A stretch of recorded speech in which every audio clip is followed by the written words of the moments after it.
Thanks very much. Oh, by the way, if I might, Fred, I'm really surprised that Major League Baseball players haven't gotten together and demanded that this Jim Crane, who owns the Astros, should have to sell his team. This is something that I think is critical to the credibility of baseball. And you've got 30 teams, 30 ownerships, and nobody has said the obvious. Get rid of this guy. This guy's a crook. This guy should be made to divest his baseball team and bring somebody in there that's going to celebrate the sport, not denigrate it. Well, Fred, you know what they'd have to do, though? They'd have to pull Major League Baseball, would have to do a Frank McCourt on him and just force him out. But I think there's too much money at stake here, and I think they're just going to sit with a guy. No, I disagree. You know, the NBA, the players, told the league, get rid of Donald Sterling or we're not playing. Those ownership guys, those owners got together and they told Sterling, sell the team, you're out. And they forced him, and it was under circumstances far less than cheating people out of a World Series. I hear you, but you know, where is the leadership in the league? You got 30 guys who own 30 baseball teams, and there's not one active Major League Baseball player today who was on those teams that were involved in that scandal that today should stand up and say, get the owner out of here. Get him out. And there's no amount of money, believe me, there's no amount of money that is going to keep people from doing the right thing. Get them out, do the right thing, and you'll see that your league will be stronger. Well, I'll tell you one thing, Fred. You haven't forgotten about it. It's still on your mind. Hey, you know something? If there wasn't the situation there is today, and people were playing baseball games, everybody in Major League Sports would be discussing this every single day, especially at an Astros game. So I haven't forgotten about it because it's still there, and just because time goes by doesn't mean it's okay to forget about it. I'll say this: once we're through this situation, and they start playing again, I don't think anybody will have forgotten about it. I think they get a reprieve now because there might be more important things to think about. But when they start playing again, they're going to hear it. Well, you've got to get rid of that owner. I'm telling you, it's bad business, and I'm just, I don't know if people, especially in baseball, players have been anesthetized with the great pensions they've got and the tremendous amount of money and the great wealth and the success, domestic and global success that they take part in. This is something you got to get mad about, and you've got to step up and say, I'm not going to play until you get rid of that owner.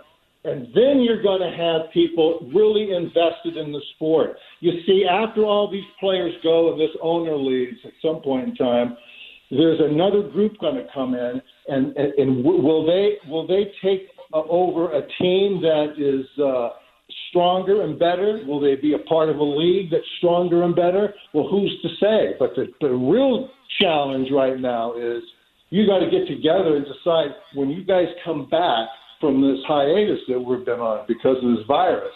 You got to decide. I'd be on the phone right now rallying players. Let's have a press conference. We're about ready to go back into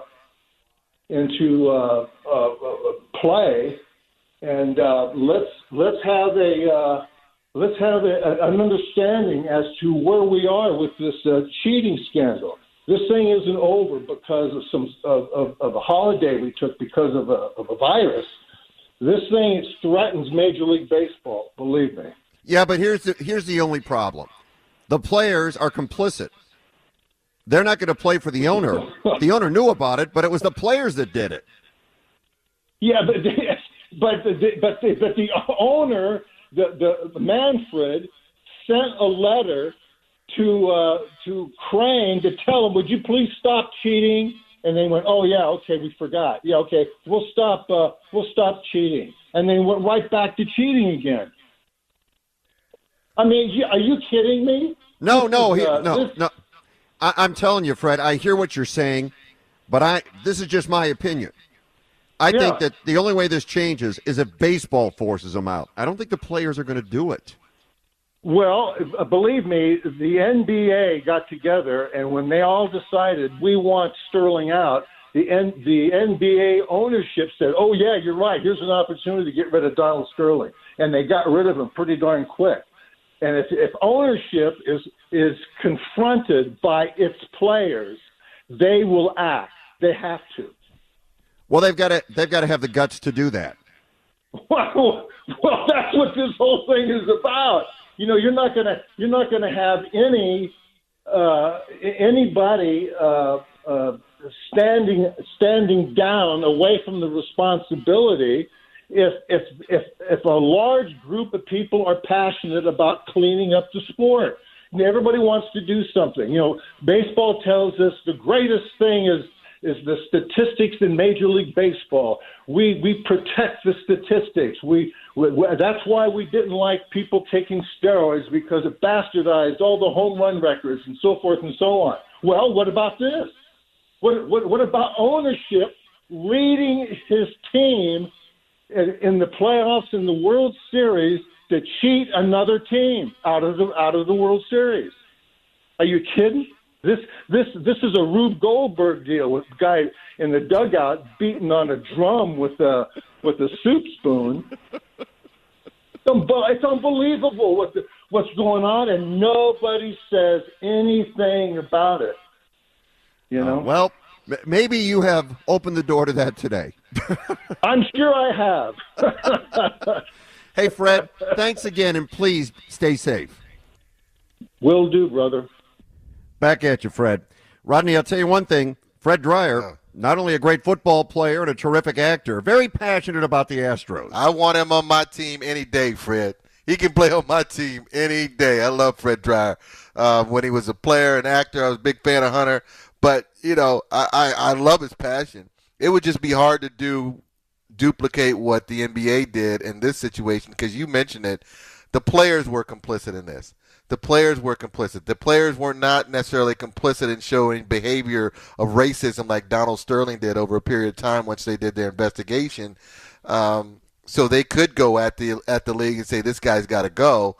But in this situation, the players were doing it. And yes, the owner knew about it, but it was the players that initiated. It wasn't the owner coming down and say, hey, I got an idea. Let's do this to get an edge. It was formed within that dugout and with that clubhouse, and then eventually it got upstairs. But the players would. Do you ban all the players? I mean, you couldn't really do that because the collective bargaining agreement wouldn't allow that. Yeah. The difference in the NBA is the players wanted him out. In Major League Baseball, the players were complicit, and they actually started the scheme. And the owner just turned his head, winked, and said, "Nothing going on here." Yeah.